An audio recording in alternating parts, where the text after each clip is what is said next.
Hello, my name's Jasper, you're watching Buckle Up, and you join me today on a working farm with this, the Toyota Hilux Invincible, which seems to be the choice of vehicle for somebody who really needs to just get their work done.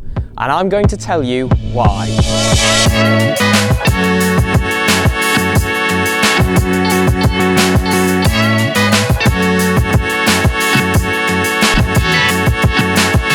Let's start with some of the basics. This is a 2014 model or facelifted 7th generation of Toyota's pretty famous and pretty indestructible pickup truck, the Hilux. The model I have today is an Invincible, which means it comes with a double cab. However, you could also get single or extended cabs. This facelifted model ran from 2011 until 2016, and that facelift incorporated some newer, more powerful engines, as well as some styling changes at the front of the vehicle to give it a little bit more presence on the road, or the field, or wherever you took it. So let's have a look at those. One thing you can certainly say about the front of this pickup is it does not lack presence. I'd describe it as more of a handsome brute than something that has genuinely nice styling. So you've got your large badge front and centre, surrounded by this nice chrome grille. That was something that was added at the facelift. The front of the pickup is pretty recognisable and certainly does have a few nice styling elements. So this crease work on the bonnet, these headlamp clusters which match into the size of the grille and curve around to a pinch at the side. You've got fog lights down here, black plastic at the centre section.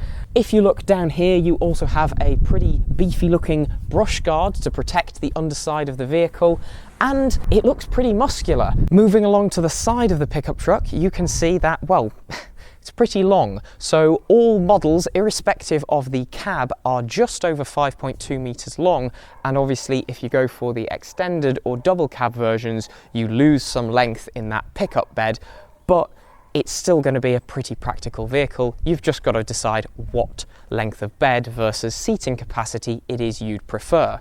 All models come with 17-inch wheels, and on the base model those were Steelies. However, here we have some 17-inch alloys. You can see, of course, your incredibly muscular wheel arch covers, chrome mirror caps, your Hilux and Invincible badging, and some pretty beefy side steps as well, which do aid with getting in and out because it is a little bit of a high vehicle. Because the chassis that underpins all Hiluxes of this generation is the same, you get the same approach, departure and breakover angles on all three models, which are 30 degrees approach, 22 degrees departure and 25 degrees breakover, which are pretty good. Your minimum ground clearance on all models is 212mm, and your wading depth is up to 700mm. The Hilux is not overly wide, with the widest model just being over 1.8 meters, but with all models being 5.26 meters long and with a wheelbase of just over 3 meters, it's not going to be the easiest vehicle to maneuver. What you really care about with a pickup truck though, of course, is the bed. So let's have a look at the back and that. If you're after utility, obviously the back of a pickup truck is kind of where that comes into play, and all models of this generation of Hilux have a braked towing capacity of 2.8 tons, which is pretty beefy, not necessarily class leading, but certainly enough to tow most things that most people need to be able to do so.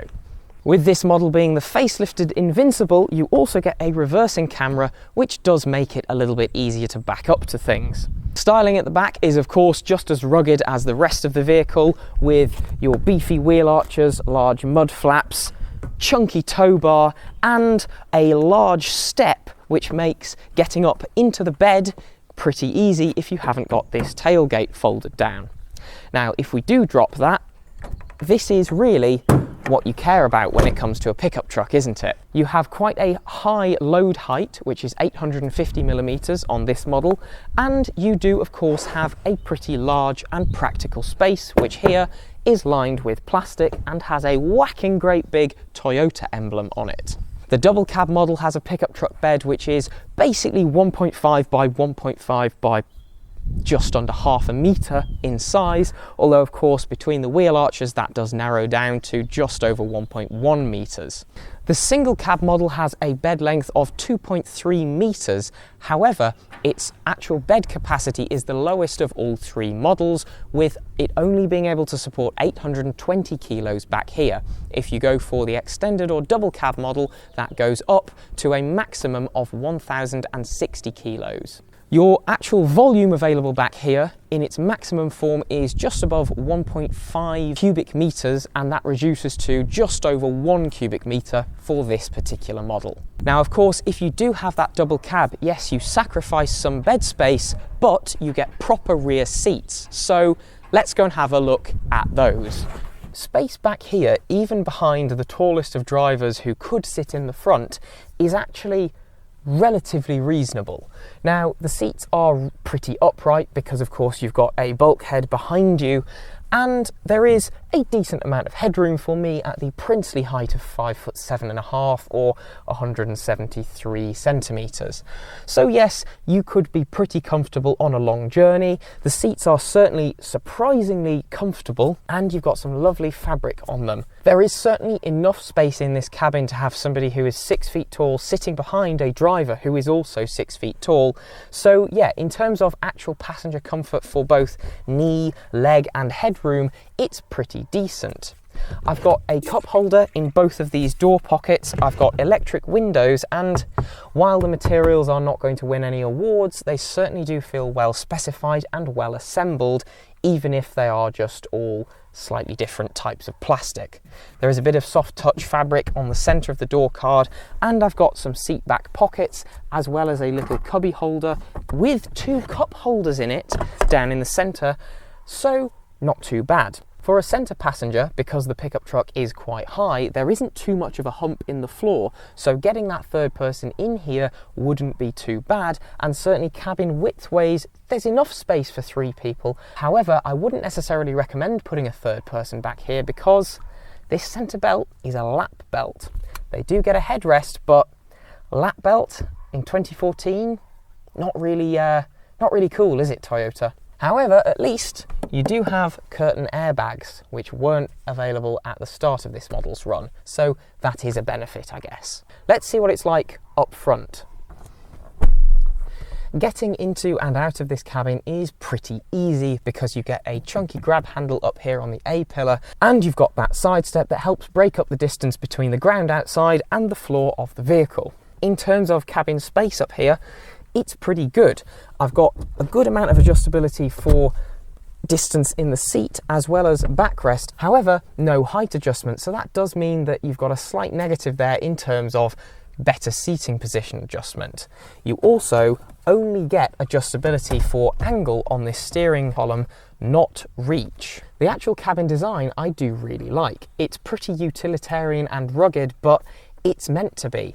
And similar to the back, yes, it's all plastic, but it does feel pretty well screwed together. It wouldn't be a light commercial vehicle unless it had a lot of practical touches inside this cabin, and I'm pleased to say that is definitely the case here. I've got some deep cubbies on the dashboard, I've got a cup holder down here, another small cubby, a very deep cubby under the armrest, and I've got cup holders in the door cards as well as pull-out ones in the dashboard, and I'm pleased to say they all take a good sized reusable bottle of water. When you add in the pretty decently sized glove box as well, it's a practical cabin, yeah. Down here in the centre console, this is where you get into the pickup truck side of things. So you've got a transfer case with selectable high 2-wheel drive, high 4-wheel drive, neutral and low range 4-wheel drive down here. And because this is the 3-litre diesel, this has the optional 5-speed automatic gearbox. All models of this generation of Hilux came with air conditioning, which was manual as standard, but this has automatic climate control. This infotainment screen is pretty comical by modern standards, but it's a pretty decent 6.1-inch LCD display, which shows you both your backup camera, all of your media and radio options, and even satellite navigation, which, to be honest, just get a phone mount, because 2014's built-in sat-nav systems, not really very usable nowadays. That's probably enough rabbiting on about the inside of the Hilux. Let's see why you might buy it when it comes to how it drives. So, the heavens have just opened and I've had a bit of a misfortunate change in the weather, but I am now driving the Toyota Hilux. This vehicle is well suited to agricultural work, building site work, basically anything where you need a bit of ruggedness and a good amount of off-road capability. But that doesn't mean that it's not at home on tarmac. And what I will say immediately is this is surprisingly well refined and very comfortable for urban driving.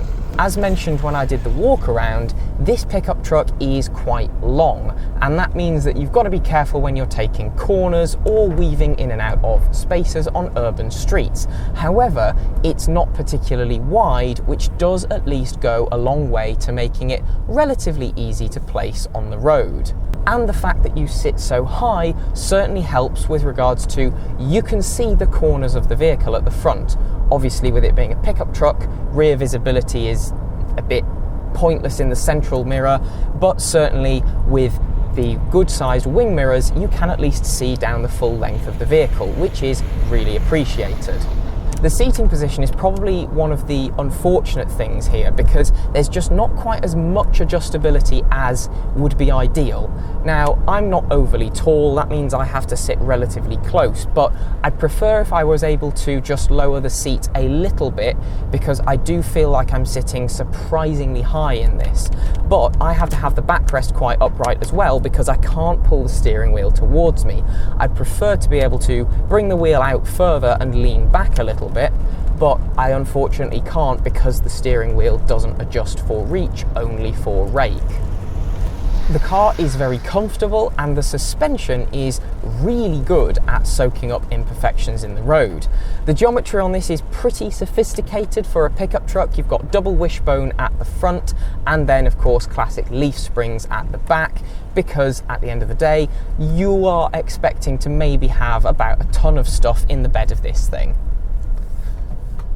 Now, it can be a little bit jittery and bouncy at lower speeds with the bed unladen, but of course if you put some weight in that will help settle things down a bit, which is kind of expected.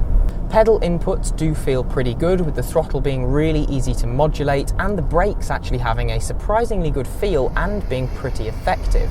Steering input is pretty good. I mean, it's obviously not a sports car, but certainly the hydraulic power steering does mean that you do get a bit of feel, and to be honest, the steering isn't even too vague on centre, with fine adjustments being possible and having the desired effect on the direction you're travelling in.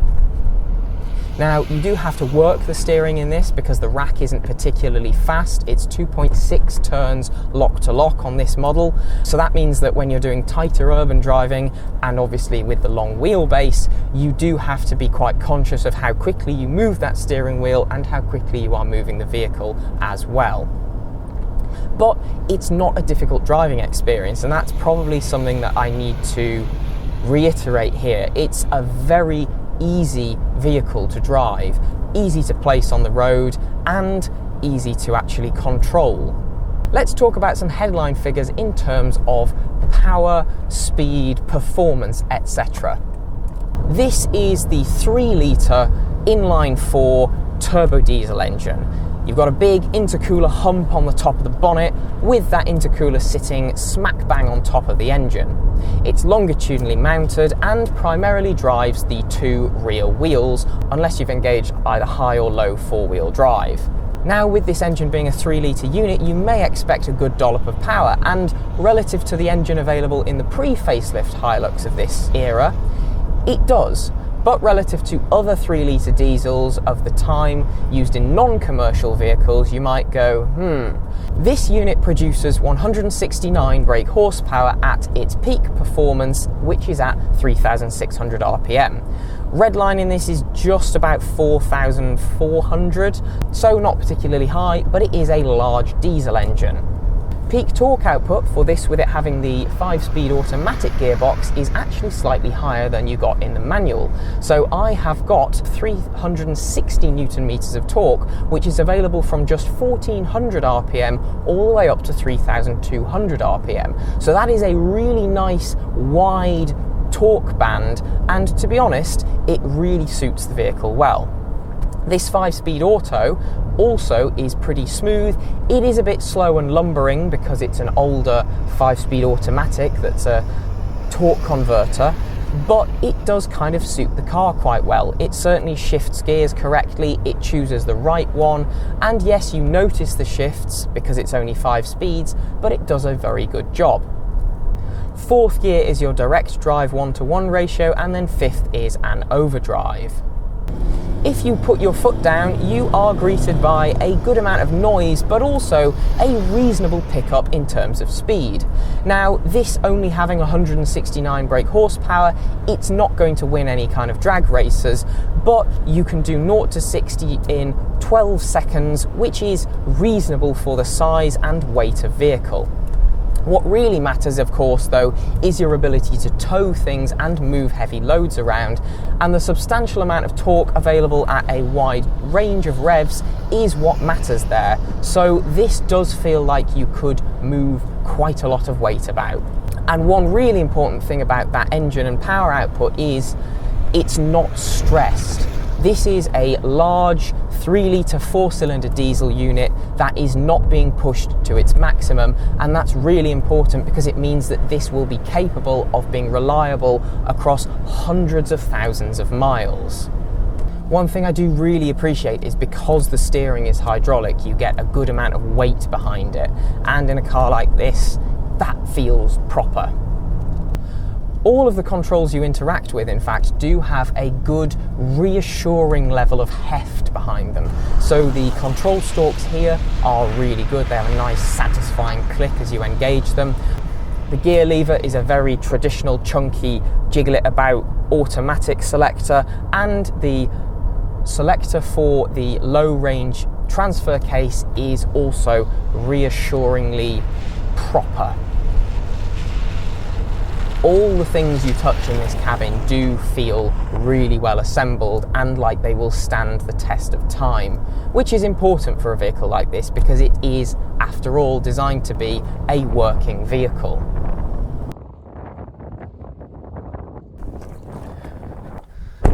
Well, yes, the Hilux is a really good all-rounder in terms of space, practicality and suitability for those people who need the utility but also the family transportation. I can absolutely see why a double cab pickup would make so much sense to somebody who maybe runs their own business or, let's face it, needs to be able to rely on something to get them where they need to be, irrespective of what they need to take there and the terrain they need to travel over to get there. So yes, a hearty recommendation from me in terms of the Hilux pickup truck and its capability. If you have enjoyed today's video, please do let me know by liking, commenting, and most importantly, subscribing to the Buckle Up YouTube channel. There are a few ways you can support us, including some merchandise, which is available in our spread shop, linked in the description. And while you're down there, you can check out all of our social medias, or you can become a channel member right here on YouTube. Thank you so much for watching. My name's Jasper, you've been watching Buckle Up, and I will see you in the next one. Bye.